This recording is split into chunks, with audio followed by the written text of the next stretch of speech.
Assalamualaikum warahmatullahi wabarakatuh.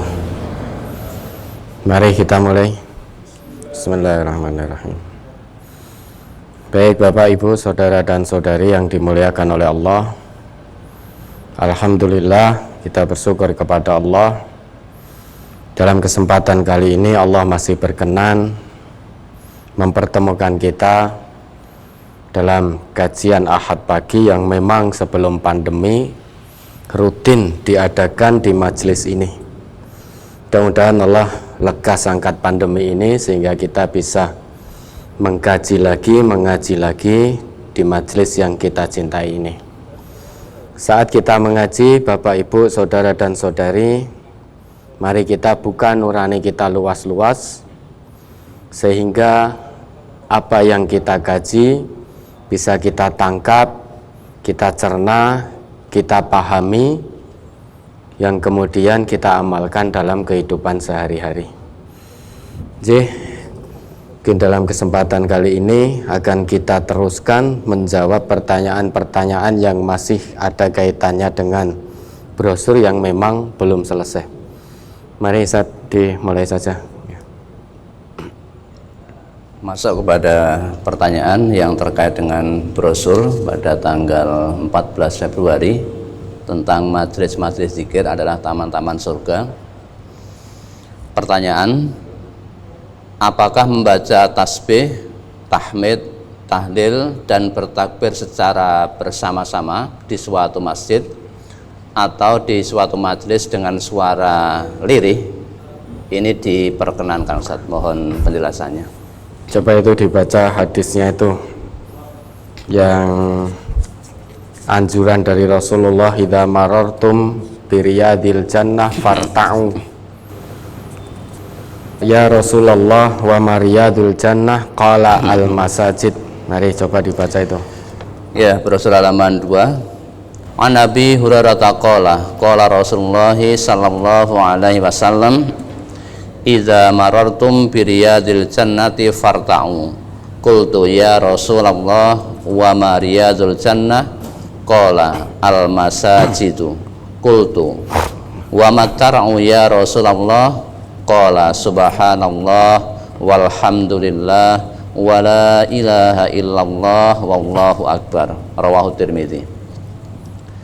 Dari Abu Hurairah ia berkata, Rasulullah sallallahu alaihi wasallam bersabda, apabila kalian melewati taman-taman surga, maka merumputlah.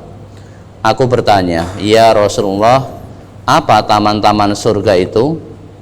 Rasulullah sallallahu alaihi wasallam menjawab, masjid-masjid.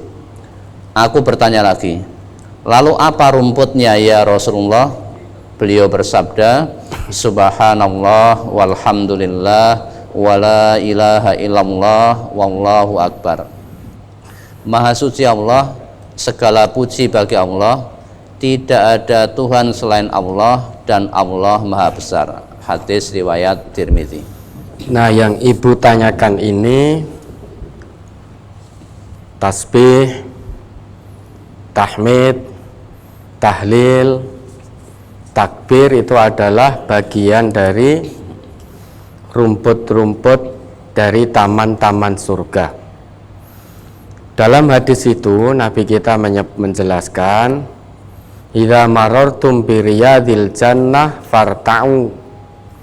Jika kamu melewati taman-taman surga, riyadul jannah, farta'u, perintah dari Nabi, anjuran dari Nabi, maka merumputlah.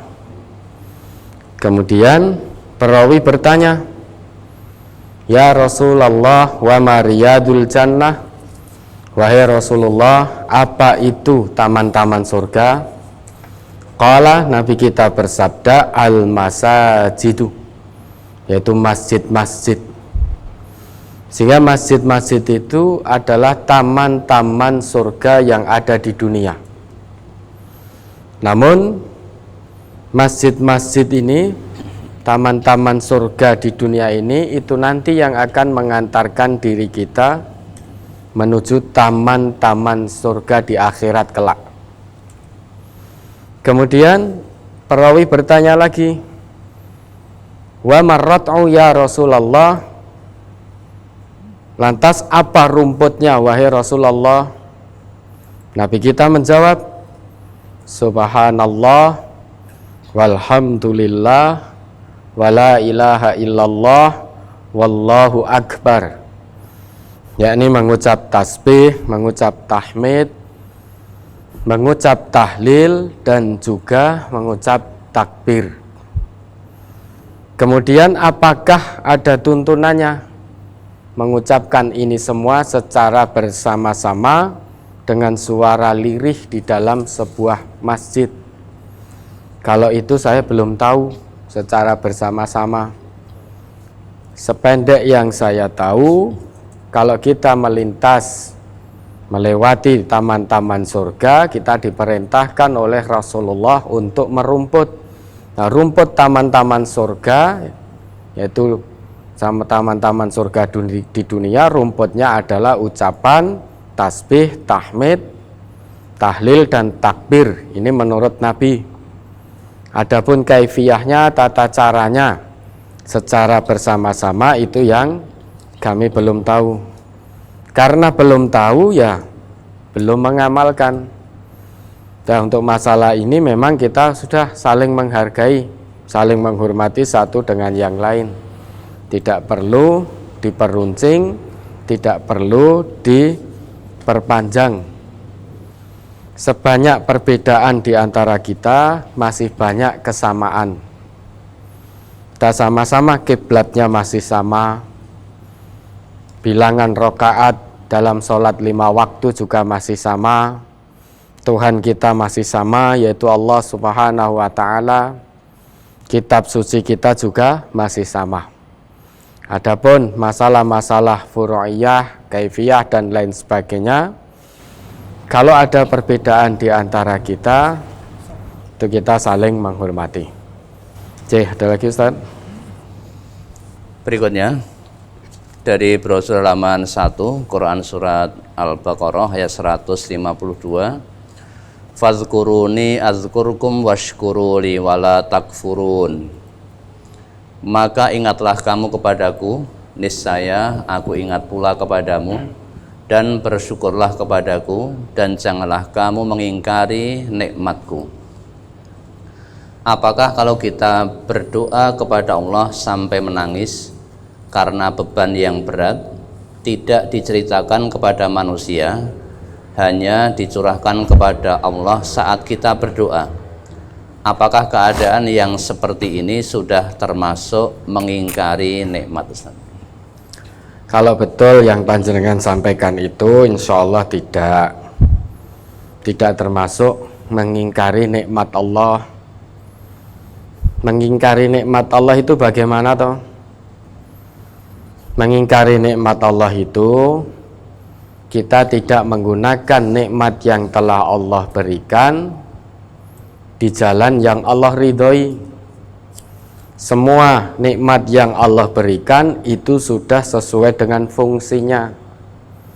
Maka kewajiban seorang muslim itu mensyukuri nikmat yang telah Allah berikan dengan cara menggunakan nikmat tersebut sesuai dengan fungsinya, sesuai dengan yang diridhoi oleh Allah Subhanahu wa Ta'ala. Contoh, mata ini fungsinya untuk apa? Ini kan nikmat Allah juga.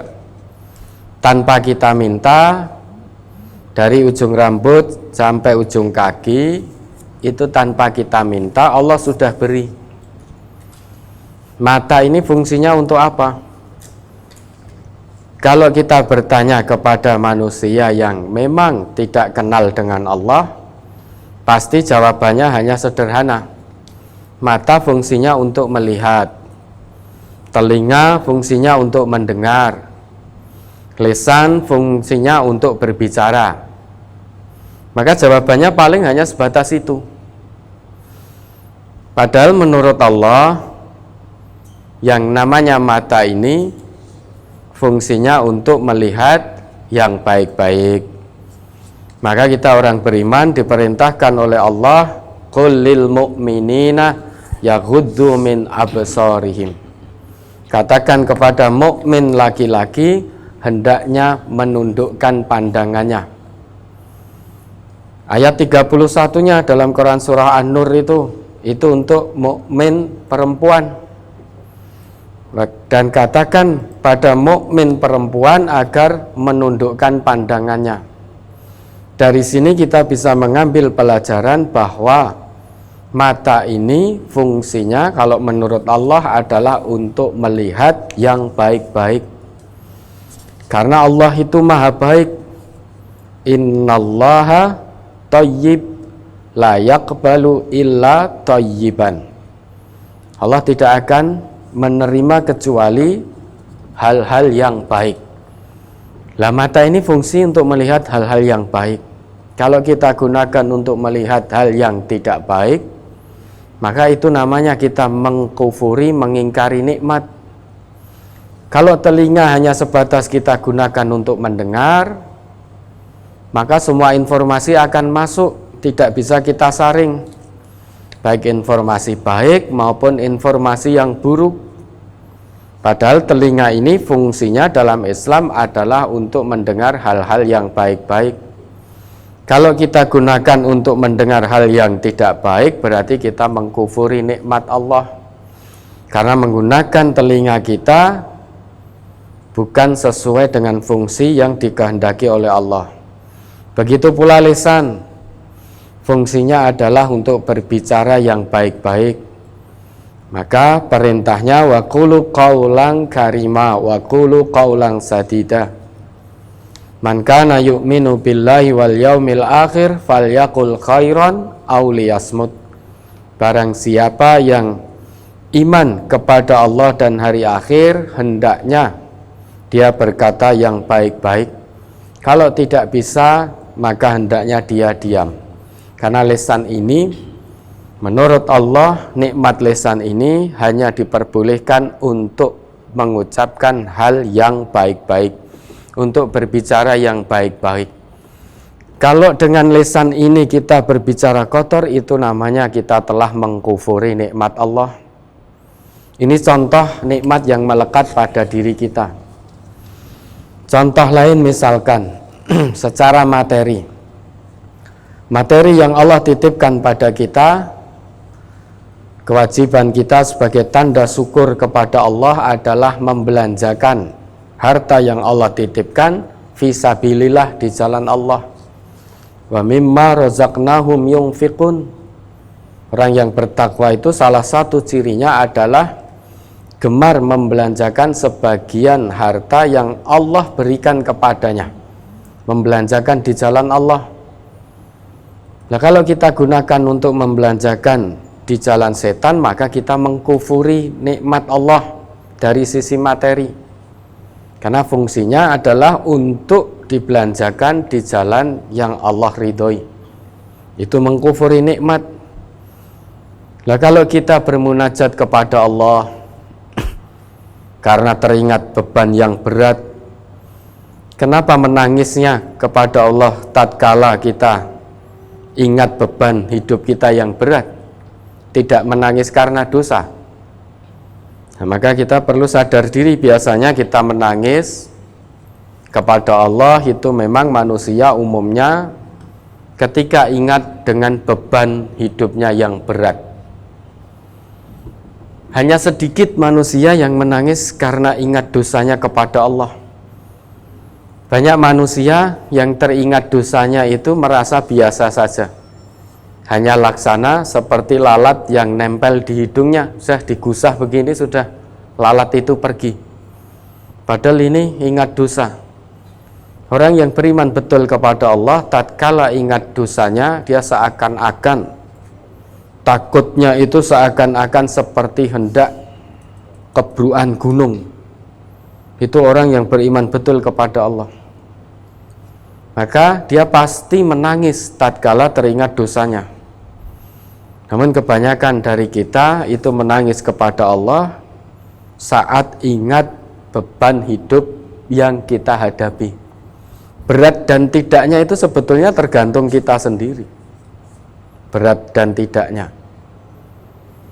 Karena memang kita hidup di dunia, selama masih hidup, ya selama itu pula kita akan diuji oleh Allah. Karena hidup ini berbanding lurus dengan ujian. Kita hidup sebagai orang yang beriman, maka sudah siap menerima konsekuensi, kita akan menerima ujian demi ujian dari Allah, ujian keimanan dan ujian ketakwaan.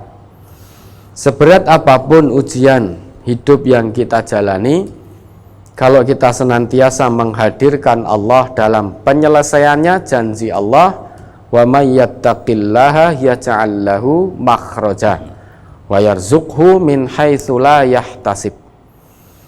Barang siapa yang bertakwa kepada Allah, Allah sudah berjanji akan memberikan jalan keluar dari setiap permasalahan hidupnya, dan akan memberikan, mendatangkan rezeki dari arah yang tidak disangka-sangka. Syaratnya apa? Bertakwa kepada Allah. Di akhir ayat selanjutnya, wa may yattaqillaha yaj'al lahu min amrihi yusra. Allah akan mudahkan segala urusannya. Allah akan mudahkan segala urusannya. Allah akan ampuni dosa-dosanya. Allah akan lipat gandakan pahalanya, dengan syarat bertakwa betul kepada Allah. Nah, jangan-jangan panjenengan yang bertanya ini, mudah-mudahan tidak. Jangan-jangan nangisnya kepada Allah hanya saat ingat beban berat, beban hidup yang berat. Nanti begitu Allah lepaskan, sudah lupa kepada Allah.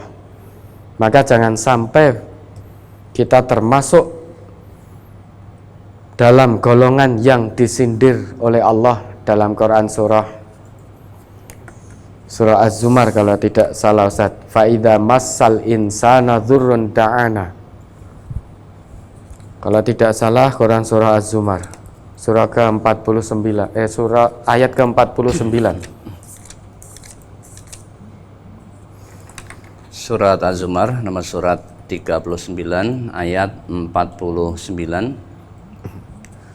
Fa iza massal insana dzurrun da'ana summa iza khawwalnahu ni'matan minna qala innama utituhu ala ilm bal hiya fitnatu walakinna aktsarahum la ya'lamun. Maka apabila manusia ditimpa bahaya, ia menyeru kami. Kemudian apabila kami berikan kepadanya nikmat dari kami, ia berkata, sesungguhnya aku diberi nikmat itu hanyalah karena kepintaranku. Sebenarnya itu adalah ujian, tetapi kebanyakan mereka itu tidak mengetahui. Nah, mari jangan sampai kita termasuk dalam golongan yang disindir oleh Allah dalam ayat ini. Surah Az-Zumar surah 39 ayat 49 ini. Kebanyakan manusia itu fa idza massal insana dzurrun ta'ana. Itu kalau sedang diuji oleh Allah dengan ujian atau satu musibah, dia dengan serta-merta langsung ingat kepada Allah, ta'ana, menyeru, bermunajat kepada Allah, seakan-akan menjadi pribadi yang paling bertakwa.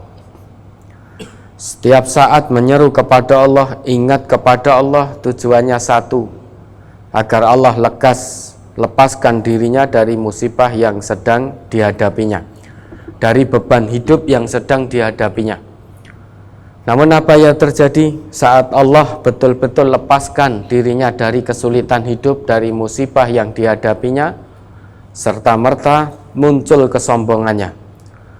Serta-merta dia mengatakan, qala innama utituhu ala ilmin. Sesungguhnya aku bisa lepas dari beban hidup ini, dari musibah ini, murni karena kepandaianku, murni karena kepintaranku, melupakan Allah. Padahal sebelumnya dia selalu bermunajat, memohon kepada Allah sampai nangis, ibaratnya sampai air mata itu habis.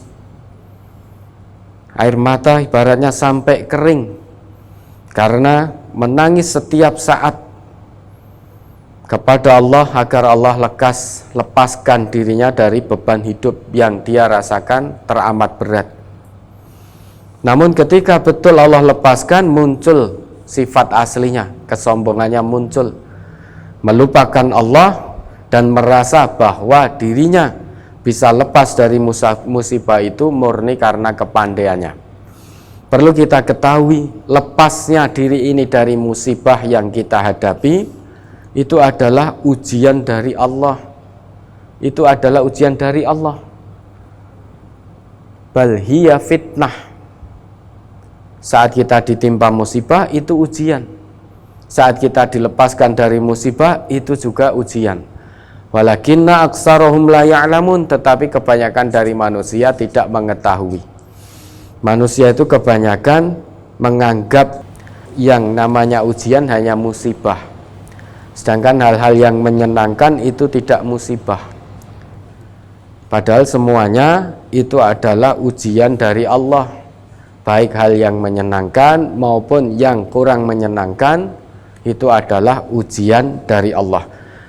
Maka panjenengan yang bertanya ini, nanti kalau betul Allah sudah lepaskan beban hidup panjenengan, maka jangan sampai termasuk dalam ayat ini. Harus lebih bersyukur lagi kepada Allah. Karena orang-orang beriman itu seluruh perkaranya adalah baik bagi dirinya. Sampai Nabi bersabda, ajaban li amril mu'min. Sungguh menakjubkan perkara orang-orang yang beriman itu. Mengapa kok perkara orang yang beriman itu sangat-sangat menakjubkan? Inna amrahu kullahu lahu khair.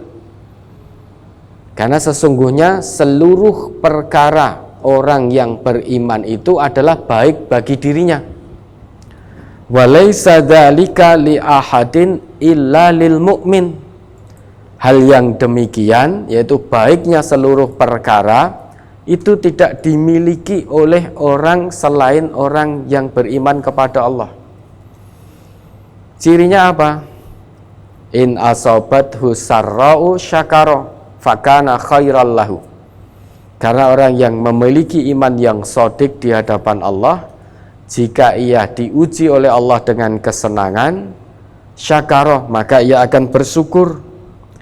Baik sedikit atau banyak kesenangan yang Allah berikan. Ikna bil qalil ya'ti kal kasir. Itu cara kita bersyukur, qanaah. Syukuri yang sedikit. Dengan bersyukur itu, la in syakartum la azidannakum, Allah akan tambahkan, akan lipat gandakan nikmatnya. Maka orang yang beriman diuji dengan hal yang menyenangkan, pasti dia segera bersyukur kepada Allah. Bukan hanya sebatas mengucap alhamdulillah, tapi betul-betul diwujudkan dalam kehidupannya sehari-hari. Perilakunya sesuai dengan apa yang ditetapkan oleh Allah dan juga Rasulullah. Nah, dengan bersyukur ini, fakana khairal lahu, itu adalah kebaikan bagi dirinya. Begitu pula wa in asabathu dzarra, dan orang yang beriman itu apabila diuji dengan hal yang tidak menyenangkan, hal yang tidak mengenakkan, sabara. Langsung orang yang beriman itu langsung bersabar. Bersabar bukan berarti putus asa, bukan. Bersabar berarti ikhlas menerima ujian dari Allah. Yakin bahwa al khairu khiratullah. Semua pilihan Allah adalah kebaikan. Yakin. Maka ikhlas dulu menerima ujian dari Allah. Kalau kita ikhlas, insya Allah tidak ada yang namanya ujian yang berat, itu tidak ada. Asal kita ikhlas menerimanya karena Allah. Ini tidak mudah, memang tidak mudah, kecuali bagi hati yang khusyuk, tunduk patuh betul kepada Allah. Jadi diuji oleh Allah dengan hal yang tidak menyenangkan, sudah bismillah ikhlas, terima ujian ini. Husnudzan pada Allah. Dengan ujian ini Allah hendak mengangkat derajat kita tinggi-tinggi di hadapan Allah. Karena orang itu kalau tidak diuji, bagaimana akan terangkat derajatnya? Contoh, orang sekolah itu Kalau tidak diuji, bagaimana dia akan naik ke tingkat lanjutan, ke jenjang selanjutnya? Dari SD tanpa ujian, bagaimana akan naik ke SMP? Dari SMP tanpa ujian, bagaimana mau ke SMA dan seterusnya dan seterusnya? Jadi ujian itu hendak mengangkat derajat seseorang itu tinggi di hadapan Allah. Orang yang beriman ikhlas dulu. Ikhlas kemudian bersabar. Yakin betul bahwa Allah pasti membersamai orang-orang yang bersabar. Karena itu janji Allah. Innallaha ma'as sabirin. Sesungguhnya Allah akan membersamai orang-orang yang bersabar. Ikhlas sabar bukan berarti putus asa. Ikhlas menerima ujian dari Allah, ikhlas menerima karena Allah, kemudian sabar dengan tetap melakukan ikhtiar-ikhtiar yang diridhai oleh Allah. Sabar, ikhlas. Nah, maka nanti kalau betul Allah lepaskan, jangan sampai panjenengan yang bertanya ini menjadi lupa, muncul kesombongannya dengan mengatakan aku umpama dudu aku ngono, wis mungkin sudah putus asa. Jangan muncul kalimat-kalimat seperti itu menandakan kita melakukan kesombongan, melupakan campur tangan mutlak dari Allah yang sudah menurunkan anugerah buat kita sehingga kita bisa terlepas dari musibah, dari bencana, dari ujian yang kita alami. Jadi ada lagi Ustaz? Mohon penjelasan pahala zikrullah apakah dipengaruhi oleh waktu dan tempat, Ustaz? Yang jelas kita diperintahkan oleh Allah, ya ayyuhalladzina amanu dzkurullaha dzikran katsira. Hai orang-orang yang beriman, berzikirlah dengan menyebut nama Allah, zikir sebanyak-banyaknya. Zikir sebanyak-banyaknya, apakah pahalanya? Itu ditentukan dengan waktu, ditentukan dengan tempatnya. Kapanpun kita berzikir, zikrullah, mengingat Allah dalam kondisi apapun, insya Allah itu baik. Sehingga zikrullah bisa kita lakukan setiap saat. Karena dengan zikrullah setiap saat berarti setiap saat kita mengingat Allah, baik dalam keadaan berdiri maupun dalam keadaan duduk, maupun dalam keadaan berbaring, maupun dalam keadaan sendirian, maupun dalam keadaan ramai. Kita selalu zikrullah, itu akan senantiasa mengingatkan diri ini pada Allah. Coba diingat kembali itu Quran surah An-Nisa surah keempat ayat 103. Surat An-Nisa nomor surat 4 ayat 103. Fa idza qadaytumus sholata fadhkurullaha qiyaman wa qu'udan wa 'ala junubikum fa idza ma'nantum fa aqimus shalah innas sholata kanat 'alal mu'minina kitaban mawquta. Maka apabila kamu telah menyelesaikan sholatmu, ingatlah Allah di waktu berdiri, di waktu duduk, dan di waktu berbaring. Kemudian apabila kamu telah merasa aman, maka dirikanlah sholat itu sebagaimana biasa.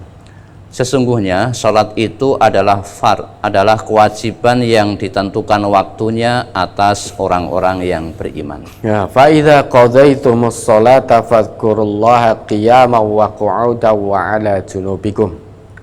Maka apabila kamu telah tunaikan sholatmu, artinya kita selesai dari sholat. Memang ayat ini kalau kita runut dari ayat sebelumnya, ini menjelaskan tentang kaifiyah atau tata cara zikir sesudah sholat khauf. Namun ibrah dari ayat ini bisa kita ambil bahwa baik dalam keadaan berdiri ataupun dalam keadaan duduk ataupun dalam keadaan berbaring, kalau kita mengaku beriman kepada Allah, pasti kita akan selalu zikrullah, akan selalu ingat Allah.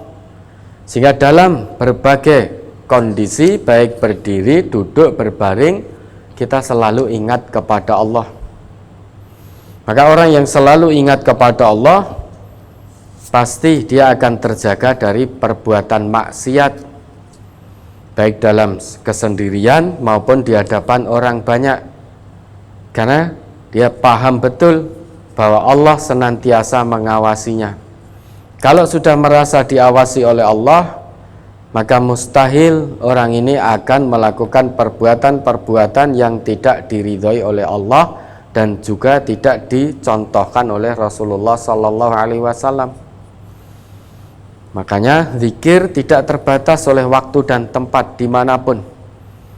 Bahkan Allah juga pernah berfirman dalam sebuah hadis qudsi, ana inda dzanni abdi bi, bahwasanya aku ini tergantung persangkaan hambaku kepadaku, wa ana ma'ahu haitsu yadhkuruni, dan aku akan senantiasa bersama hambaku dimanapun hambaku ingat kepadaku.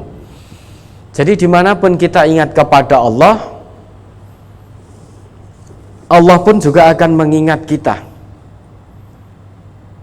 baik dalam kesendirian.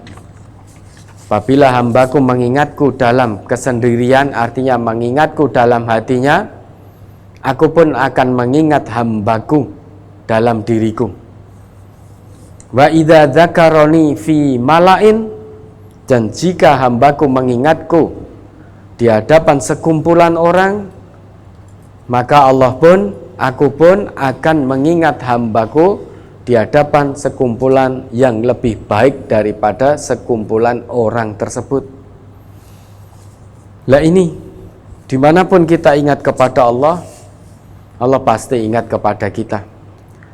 Wa idza taqarraba ilayya shibran, dan jika hambaku mendekat kepadaku sejengkal, taqarrabtu ilaihi dzira'an, maka aku, yaitu Allah, akan mendekatinya sehasta.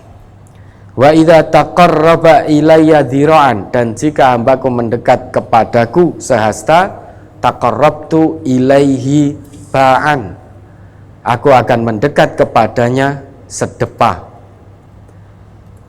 Kemudian Allah melanjutkan firman-Nya dalam hadis itu, wa idza aqbala ilayya yamshi, dan jika hambaku datang mendekat kepadaku dengan berjalan, aqbaltu ilaihi uharwilu, maka aku akan datang kepadanya, kepada hambaku itu dengan berlari.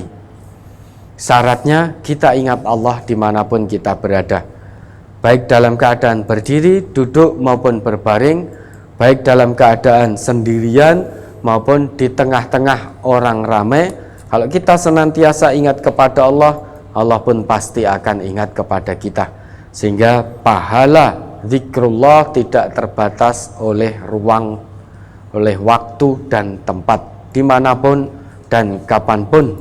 Insya Allah kita senantiasa zikrullah, ingat kepada Allah. Ya, ada lagi Ustaz? Ya, dari brosur halaman 10 masuk ke 11. An Katsir ibn Qaisin qol kuntu jalisan inda Abi Darda'i fi masjid Dimasq, fa atahu rajulun faqala ya Aba Darda, ataituka minal madinati Rasulillah sallallahu alaihi wasallam li haditsin balaghani annaka tuhaddisu bihi 'anin nabiyyi sallallahu alaihi wasallam. Qala fama jaa bika tijaratun? Qala la. Qala wala jaa bika ghairu? Qala la. Qala fa inni sami'tu Rasulullah sallallahu alaihi wasallam yaqul man salaka tariqan yaltamisu fihi ilman sahalallahu lahu tariqan ilal jannah wa innal malaikata la tazau ajnihataha rizan li talabil ilmi wa inna talibal ilmi yastaghfiru lahu man fis samai wal ardi hatta al khitanu fil ma'i wa inna fadlal alimi 'alal 'abidi ka fadlil qamari 'ala sairil kawakibi innal ulama'a warasatul anbiya'i innal anbiya'a lam yuwarrisu dinaran wala dirhaman innama warrasul ilma faman akhazahu akhaza bihadzin wafirin, rawahu Ibnu Majah. Dari Katsir bin Qais, ia berkata, dahulu saya sedang duduk bersama Abu Darda di masjid di Maskah. Lalu ada seorang laki-laki datang kepadanya dan berkata, hai Abu Darda, sesungguhnya aku datang kepadamu dari Madinah, kota Rasulullah sallallahu alaihi wasallam, karena sebuah hadis yang sampai kepadaku bahwasanya engkau menceritakannya dari Nabi sallallahu alaihi wasallam. Abu Darda bertanya, apakah kamu datang karena berdagang? Dia menjawab, tidak. Abu Darda bertanya lagi, apakah kamu datang karena keperluan yang lainnya?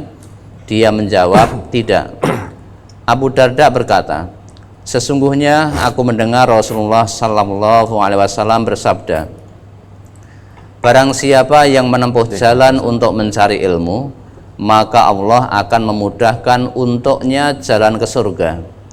Sesungguhnya para malaikat menaungi dengan sayapnya karena ridho kepada orang yang menuntut ilmu. Sesungguhnya orang yang menuntut ilmu dimohonkan ampun baginya oleh penghuni langit dan bumi hingga ikan-ikan di dalam air. Dan sesungguhnya keutamaan orang alim atas orang yang beribadah tetapi tidak alim adalah seperti bulan purnama atas seluruh bintang-bintang. Sesungguhnya para ulama adalah pewaris para nabi, dan sesungguhnya para nabi itu tidak mewariskan dinar dan dirham, hanya saja mereka mewariskan ilmu. Maka barang siapa yang mengambilnya, berarti ia telah mengambil bagian yang banyak sekali. Hadis riwayat Ibnu Majah, juz 1 halaman 81, nomor 223, dhaif, karena dalam sanadnya ada perawi bernama Dawud bin Jamil, ia majhul. Pertanyaan yang pertama, Damaskus itu terletak di negara mana? Yang kedua, siapa saja yang termasuk penghuni langit dan bumi? Kemudian yang ketiga, apa arti dari sanad, rawi, dan majhul itu, Ustaz? Damaskus itu terletak di mana? Damaskus itu adalah Damaskus. Itu adalah ibu kota, kota terbesar di Syria atau di Suriah. Jadi Damaskus itu adalah Damaskus, ibu kota Syria atau ibu kota Suriah. Kemudian siapa saja yang termasuk penghuni langit dan bumi itu? Coba dibaca kembali itu, penghuni langit dan penghuni bumi itu. Ini kan terkait dengan keutamaan orang penuntut ilmu. Man salaka tariqan yaltamisu fihi ilman sahhalallahu lahu tariqan ilal jannah. Wa innal malaikata. Nah, ini penghuni langit, malaikat. Wa innal malaikata la tad'u ajnihataha ridon li talibil ilmi. Kan sesungguhnya malaikat itu menaungi penuntut ilmu dengan sayapnya karena ridho terhadap penuntut ilmu. Menuntut ilmu din, menuntut ilmu fisabilillah di jalan Allah. Majelis-majelis zikir yang di situ ada zikrullah, aktivitas mengingat Allah, mendekatkan diri kepada Allah. Itu malaikat itu menaungi dengan sayapnya. Samping itu, wa inna talibal ilmi, dan sesungguhnya penuntut ilmu itu yastaghfiru lahu man fis samai wal ardi wa hattal hitan fil ma. Jadi siapa? Penghuni langit, yaitu malaikat. Kemudian penghuni bumi siapa? Ya kita ini termasuk penghuni bumi. Bahkan dalam hadis itu disebutkan hattal hitanu fil ma, hingga ikan-ikan di dalam air itu termasuk penghuni bumi. Sekalipun hadis ini dhaif karena di dalam sanadnya, di dalam isnadnya itu ada Dawud bin Jamil karena dia majhul, namun ada hadis lain yang menguatkan.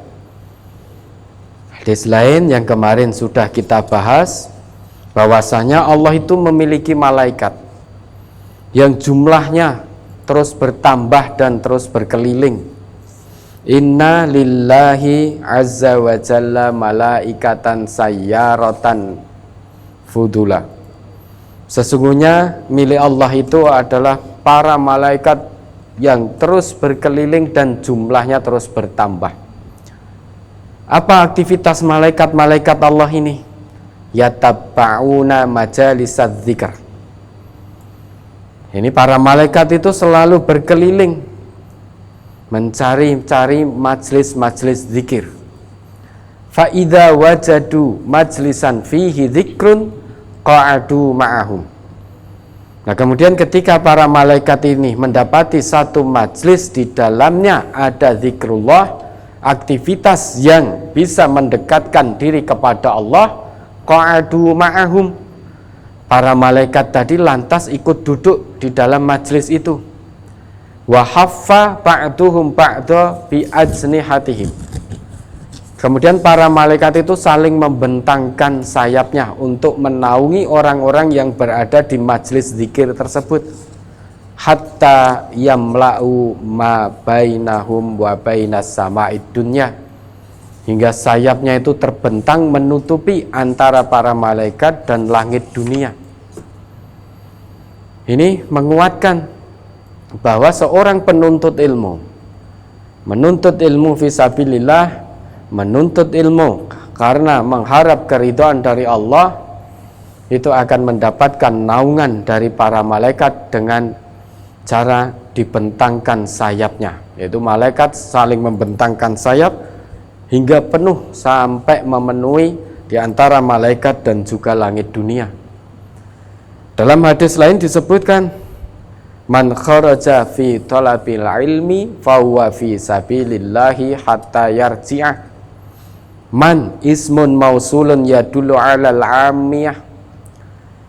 Itu kata tunjuk yang menunjukkan pada sesuatu yang sifatnya masih amiyah, masih general, masih umum, sehingga bisa laki, bisa perempuan. Maka siapapun, entah itu laki-laki maupun perempuan, kalau dia keluar mencari ilmu, man kharaja fi talabil ilmi fahuwa fi sabilillah, maka dia berada di jalan Allah fi sabilillah hatta yarji'ah, sampai dia kembali. Nah, orang ini penghuni langit, penghuni bumi, itu penghuni langit malaikat. Kemudian penghuni bumi itu adalah ya kita, termasuk manusia, makhluk-makhluk Allah yang ada di bumi, bahkan hattal hitanu fil ma', sampai ikan-ikan yang ada di dalam air, itulah penghuni bumi, salah satu makhluk yang menjadi penghuni bumi. Terus kemudian yang ketiga, apa arti dari sanad, perawi dan majhul itu? Sanad itu kalau dari sisi bahasa itu adalah sandaran atau tempat bersandar. Kalau dari istilah ilmu hadis, sanad itu rangkaian urutan orang-orang yang menjadi tempat bersandar atau menjadi jalan suatu hadis hingga sampai kepada Rasulullah Sallallahu Alaihi Wasallam. Jadi rangkaian, misalkan begini, hadis ini mudawinnya siapa? Pencatat hadis ini siapa? Ibnu Majah. Ibnu Majah. Tentu Ibnu Majah itu tidak mungkin mendengar langsung satu hadis dari Rasulullah karena tidak pernah bertemu. Rasulullah itu kan wafat di tahun 11 Hijriah. Sedangkan Ibnu Majah mudawwin atau pencatat hadis ini beliau wafat pada tahun 275 Hijriah. Ini fakrah atau masa yang sangat panjang antara Rasulullah dengan Ibnu Majah. Tentu Ibnu Majah tidak pernah mendengar langsung dari Rasulullah, karena Rasulullah itu wafat pada tahun 11 Hijriah. Sedangkan Ibnu Majah wafat pada tahun 250 atau 275 Hijriah. Sehingga tidak bertemu. Maka Ibnu Majah mendengar hadis ini mungkin dari syekhnya, dari gurunya. Lah gurunya Ibnu Majah itu mendengar hadis ini dari gurunya lagi. Terus begitu sehingga sampai pada Rasulullah Sallallahu Alaihi Wasallam. Nah ini perantara antara Ibnu Majah kemudian dengan Rasulullah ini, itu namanya disebut sanad. Jadi sekumpulan para perawi, kalau perawi itu orang yang menceritakan atau meriwayatkan sebuah hadis, itu namanya rawi. Lah hadis ini setidaknya ada 6 rawi hadis ini. Hadis yang ditanyakan ini setidaknya ada 6 rawi. Pertama itu Nasr bin Ali al-Jahdami, kemudian Abdullah bin Daud, kemudian Asim bin siapa itu? Asim bin Roja bin Haywah. Kemudian di situ ada Dawud bin Jamil, kemudian ada Kasir bin Qais, kemudian Abu Darda. Ini lah Nasr bin Ali bin Jahdami ini dan seterusnya itu namanya rijalul isnad, orang-orang yang menjadi sandaran atau menjadi jalan bagi sebuah hadis hingga sampai kepada Rasulullah Sallallahu Alaihi Wasallam. Lah Nasr bin Ali bin Jahdami ini dalam rijalul isnad, dalam hadis itu ini adalah awalus sanad. Jadi sanad yang pertama hadis ini adalah Nasr bin Ali bin al-Jahdami, itu awalus sanad. Sedangkan Abu Darda dalam hadis ini itu adalah akhirus sanad, yaitu sanad yang paling akhir, yang menjadi sandaran paling akhir untuk hadis ini adalah Abu Darda. Yang menjadi sandaran paling awal itu adalah Nasr bin Ali al-Jahdami.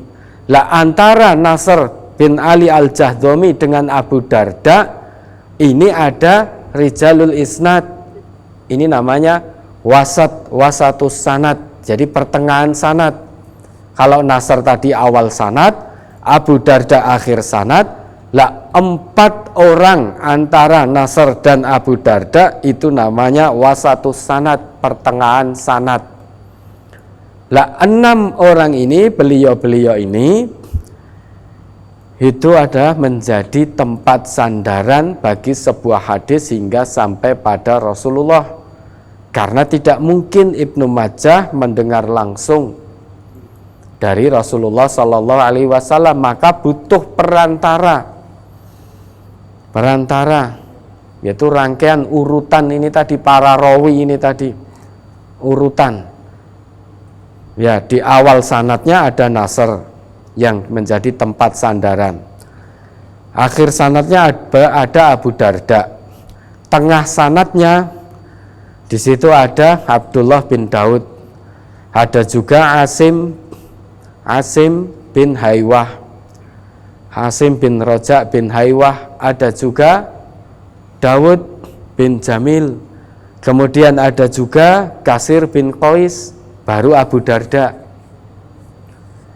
Nah ini namanya wasatu sanad antara Nasr dan Abu Darda. 4 orang ini namanya wasatu sanad yang menjadi sandaran atau menjadi jalan sebuah hadis hingga sampai terhubung kepada Rasulullah Sallallahu Alaihi Wasallam.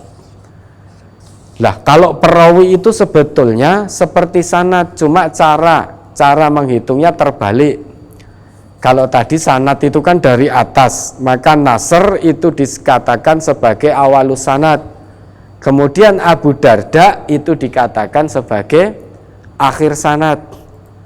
Nah, kalau rawi hitungannya terbalik, maka Abu Darda kita hitung beliau sebagai awal rawi. Jadi rawi yang pertama, kemudian nasr menjadi perawi yang terakhir sebelum ke Rasulullah Shallallahu Alaihi Wasallam. Jadi sanad secara bahasa adalah sandaran atau tempat bersandar. Kalau dalam sisi istilah ilmu hadis, sanad adalah rangkaian urutan orang-orang yang dijadikan sandaran atau tempat bersandar atau jalan sebuah hadis sehingga sampai kepada Rasulullah Shallallahu Alaihi Wasallam. Kemudian rawi itu adalah orang yang meriwayatkan sebuah hadis, itu rawi. Majhul itu apa? Majhul adalah orang yang tidak dikenal oleh para ahli hadis. Jadi majhul, fulan majhul, itu orang itu tidak dikenal oleh para ahli hadis sehingga hadisnya dhaif karena ada salah satu orang dalam rangkaian sanadnya tadi, seorang rawi yang majhul yang tidak dikenal oleh para ahli hadis sehingga hadisnya masuk dalam kategori hadis dhaif. Oke, ada lagi? Masih dari brosur halaman 1 di bagian atas yang kedua, surat Al-Ahzab ayat 41-42. Ya ayyuhalladzina amanu dzkurullaha dzikran katsira wasabbihuhu bukratan wa asila. Hai orang-orang yang beriman, berzikirlah dengan menyebut nama Allah, zikir yang sebanyak-banyaknya, dan bertasbihlah kepadanya di waktu pagi dan petang.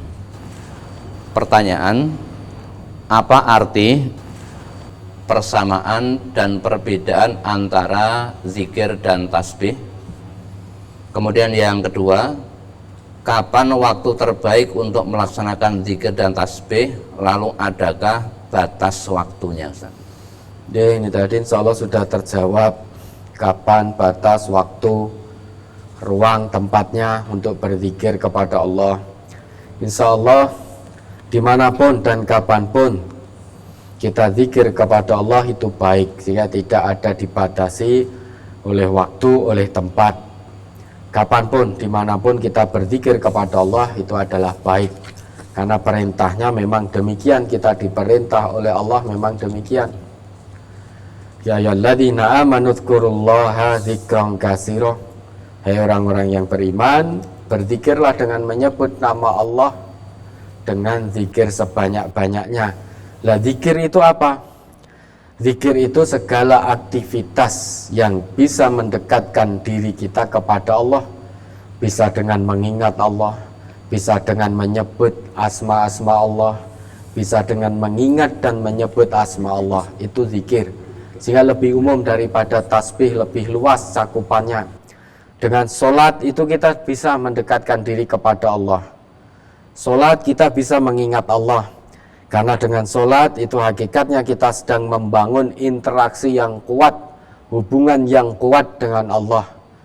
Maka orang yang sholatnya berfungsi pasti punya hubungan yang sangat erat dengan Allah. Membaca Al-Quran itu juga zikrullah, kita ingat kepada Allah dengan membaca Al-Quran. Menghafal Al-Quran itu juga zikrullah, sehingga zikrullah itu lebih luas maknanya daripada tasbih. Tasbih itu bisa diartikan memahasucikan Allah. Dengan kata lain kita mengucap subhanallah, itu kita bertasbih kepada Allah, memahasucikan Allah. Adapun zikir bisa dengan bertasbih, menyebut asma-asma Allah, memahasucikan Allah, kita juga zikrullah. Kemudian bertahmid kepada Allah, kita juga zikrullah. Bertahlil, kita juga zikrullah, mengucap la ilaha illallah. Bertakbir, Allahu Akbar, kita juga zikrullah. Salat, kita juga zikrullah. Sehingga kesimpulannya zikrullah itu segala aktivitas, baik ucapan maupun perbuatan yang bisa mendekatkan diri kita kepada Allah Subhanahu wa taala, yang bisa mengingatkan diri ini kepada Allah Subhanahu wa taala. Maka kalau kita sholat ternyata sholat kita tidak mampu mendekatkan kita, tidak mampu mengingatkan kita kepada Allah, pasti ada yang salah dengan sholat kita. Karena sholat yang betul itu akan membawa pelakunya dekat kepada Allah, ingat kepada Allah dalam berbagai keadaan, baik dalam posisi berdiri, duduk maupun berbaring, apapun kondisinya. Orang yang sholatnya benar, orang yang sholatnya betul sesuai dengan ketetapan dan fungsi yang telah Allah tetapkan, maka dia pasti akan dekat kepada Allah. Kenapa pasti? Karena Allah yang mengatakan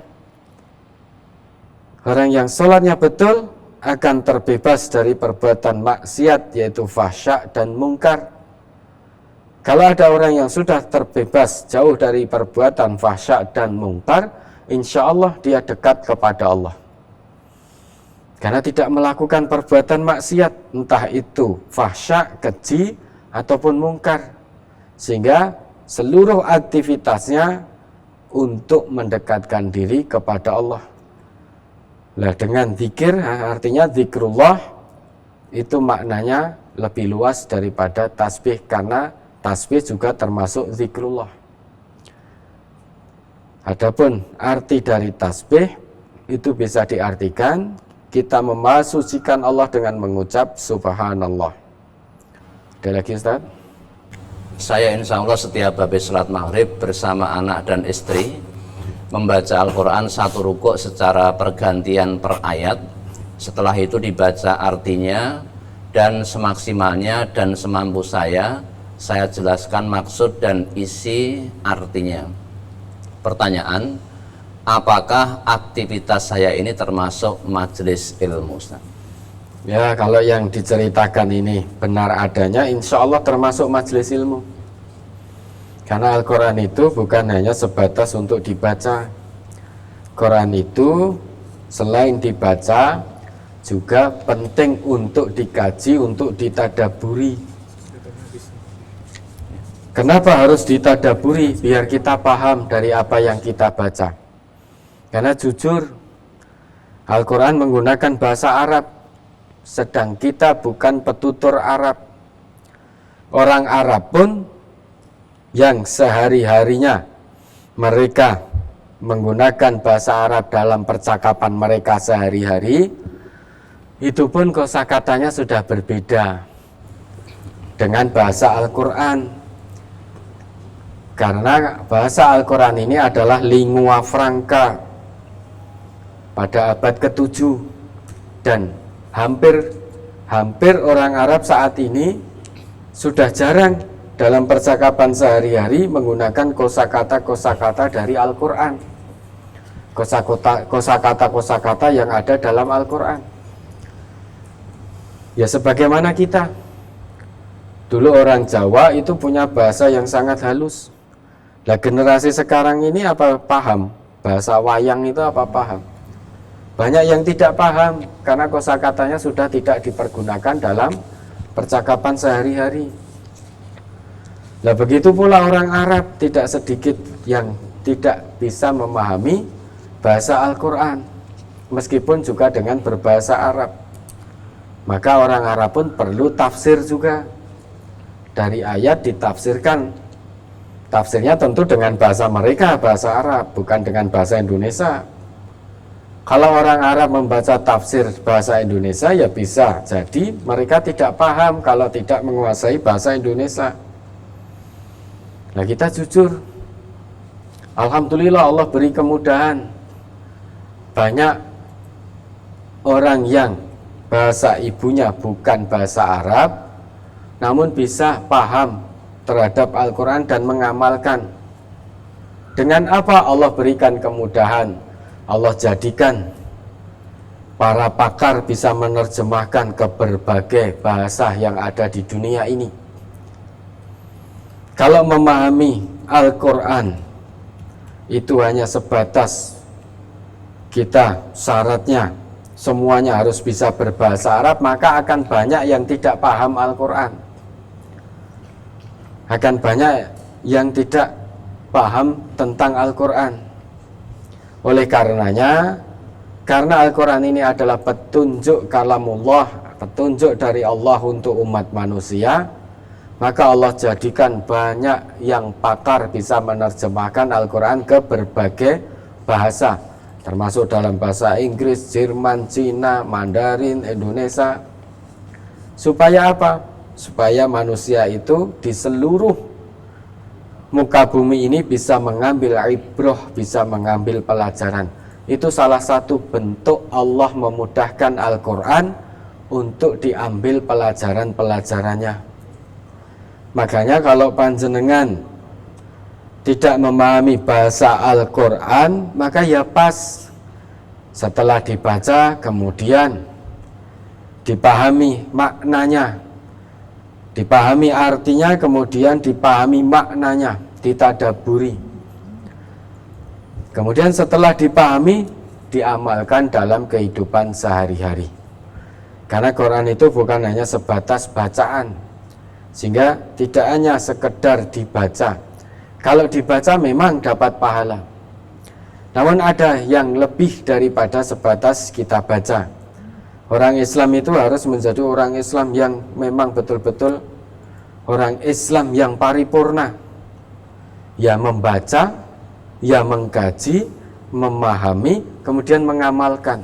Kalau perlu menghafal, sehingga bisa membaca kitab sucinya. Kemudian selain bisa membaca kitab sucinya, juga hafal kitab sucinya. Selain hafal kitab sucinya, juga paham kitab sucinya. Setelah paham kitab sucinya, sehingga paham yang dibaca, paham yang dihafal, kemudian diamalkan dalam kehidupan sehari-hari. Kalau itu yang panjenengan lakukan, maka ya itu termasuk dalam hilaqud dzikr, halaqah dzikir, ya, termasuk majelis ilmu, majelis yang bisa mendekatkan panjenengan dan keluarga lebih dekat lagi kepada Allah Subhanahu wa taala.